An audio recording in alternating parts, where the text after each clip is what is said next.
Hello, I'm Graham Fitch, coming to you from Steinway in London for Pianist magazine. And in this episode, I'm going to be talking about what I call the 3 S's of practising, based on the 3 R's of a Victorian basic education: reading, writing, rithmetic. So the 3 S's are speeds, or slowly perhaps; separately, which is also to separate, as I shall show you, not just hands separately; and also working in sections. It's quite a neat way of just remembering some of the basic things that go on in pretty much every piano practice session. So let's start off with the separately one. And now when I say separately, I'm not just talking about practicing hands separately, although that's occasionally useful, certainly some of the time, in conjunction with hands together playing. But if we think about, I've got in front of me here the Schumann intermezzo from Opus 26, the Carnival Jests from Vienna, and it's in a typical 3-part texture where we've got a melody on the top, supported by a bass line. Not interesting in itself, but it supports what's going on. So the tune and the bass together.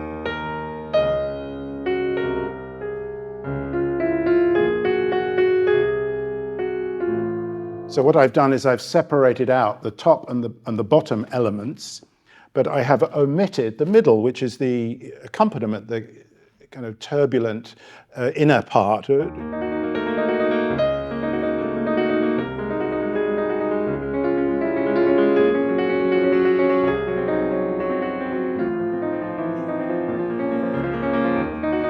So you'll hear there the inner part is quite big. It's not an accompaniment that you have to hide. It's part of the turbulence of the piece. So for practice purposes, I've already shown you the first thing, top and bottom. And I can go for full shaping of the line, the balance between those 2 elements. But I could also take the bass with the accompaniment. Let me do it a bit slower so you can hear it. Let me do that better.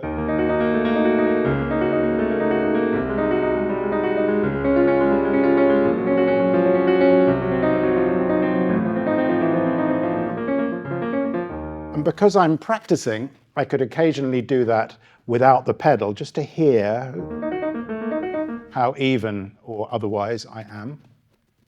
There's one more thing I could do here to separate, and that is to take the left-hand part just by itself. Now this is going to sound really strange. What I'm doing here is just literally moving as quickly as possible from one position to the next. I'm doing it a bit slower, but do you see how fast the movements are? And this is one thing we'll discover when we look at slow practice in subsequent examples, that slow doesn't have to apply to the movements, it's just the tempo. So you can see there's several different things that I've done to separate out the elements of that piece. The Bach Fantasia C minor fantasy, let me just play you a little bit of it, because this lends itself to a different type of separate practice, which is, I won't give it away, I'll show you first, just the opening.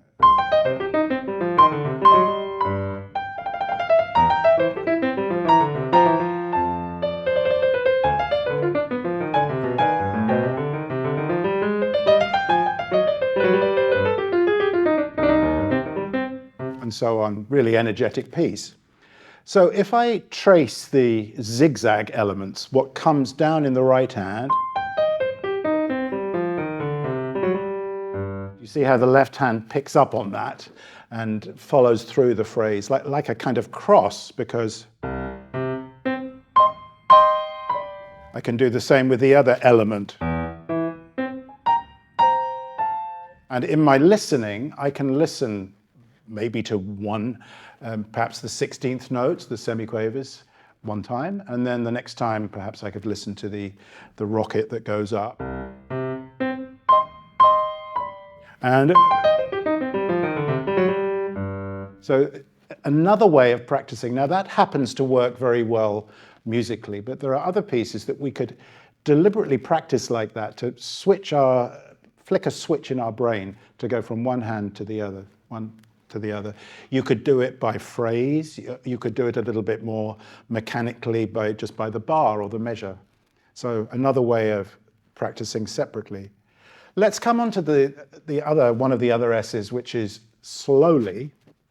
And I have found slow practice to be extremely useful some of the time for some things, but it's not going to take a fast piece. No matter how much slow practice you do of a piece that moves fast, it's not going to help it.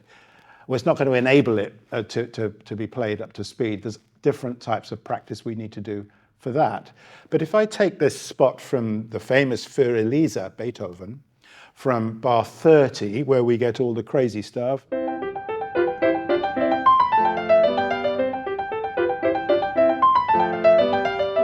that corner that I think ties quite a lot of people up in knots. The benefit of practicing it slowly, many benefits. So let me just illustrate and maybe talk as I go along. I'm going to take a very slow speed.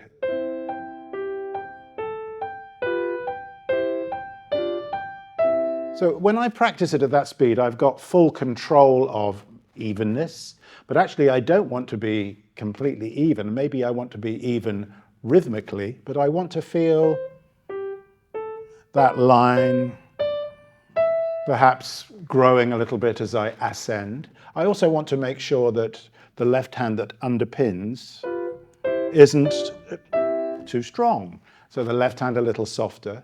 I can also focus my attention on the releases of the left hand notes. When am I going to pick up this chord? When I play fast, I probably don't have the time to think about that, but I can build it in at my slow tempo. Up.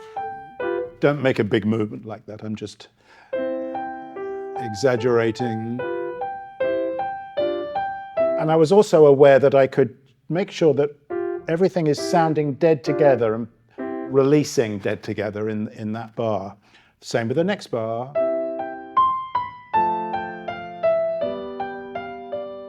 I could perhaps exaggerate a little bit my melodic shaping, rise up, fall down. Those little micro crescendo diminuendos that all music needs to some extent. However, I'm going to need to do a different type of practice to get that up to speed, because I would be using different movements to play slowly. I mean, I could actually do that all with my fingers if I wanted to, or maybe use a little bit too much arm. Those are not movements that I'd be able to use at the speed. So to get it from the slow speed to the fast speed, I like to do fast chaining. So that's this sort of thing.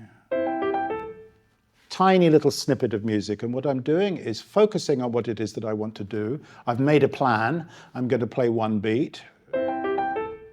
And then after I play it, I appraise my results. Did I do what I wanted to? Yes. Did it sound good?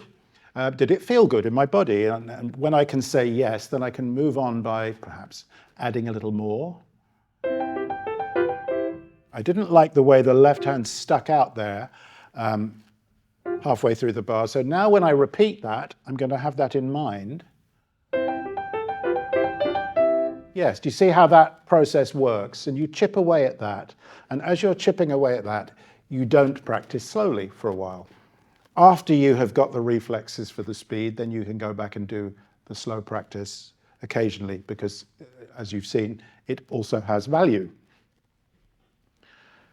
Here's a piece by Bergmuller from the Opus 109 set of studies. They're always beautiful, these studies. They never get boring. Let me just show you slowly. It's called La Cloche des Matines, or Matin Bell. And the left hand has to go over and ring a bell every bar.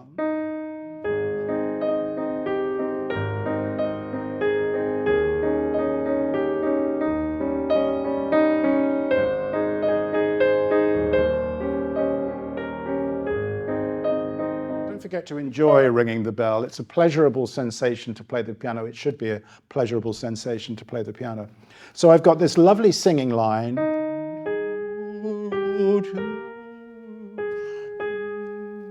Unaccented bar there, and then enjoy the size of this interval. A sixth, and so on. Then I play the line, sforzando. So I can extract that top line. Now, when I play slowly, let's say I decide I want to do a little bit of slow practice, I can move fast in my left hand.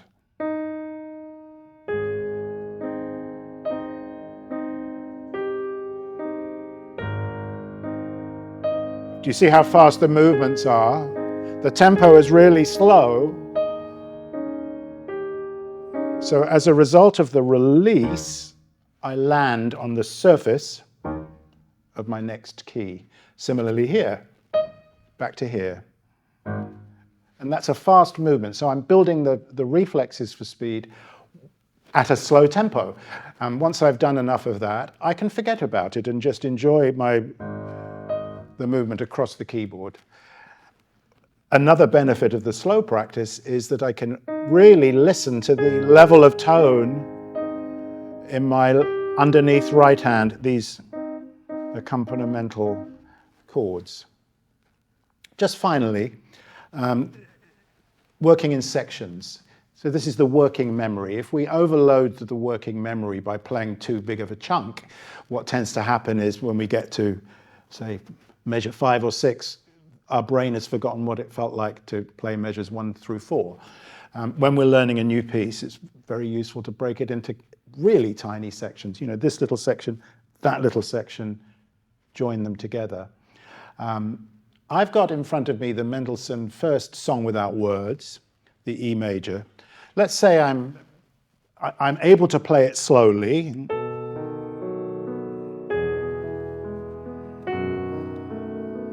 But I now want to up my tempo, and I find that when I up my tempo, I start stumbling and all sorts of things happen that I don't want to happen.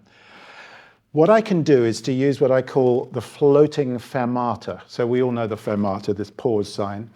But I'm going to put in pauses at the end of each phrase, during which I'm going to just freeze, but focus on what I've got to do next. Let me just illustrate that for you.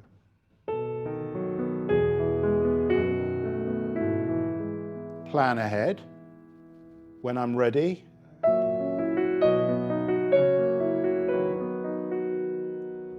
think, think, think.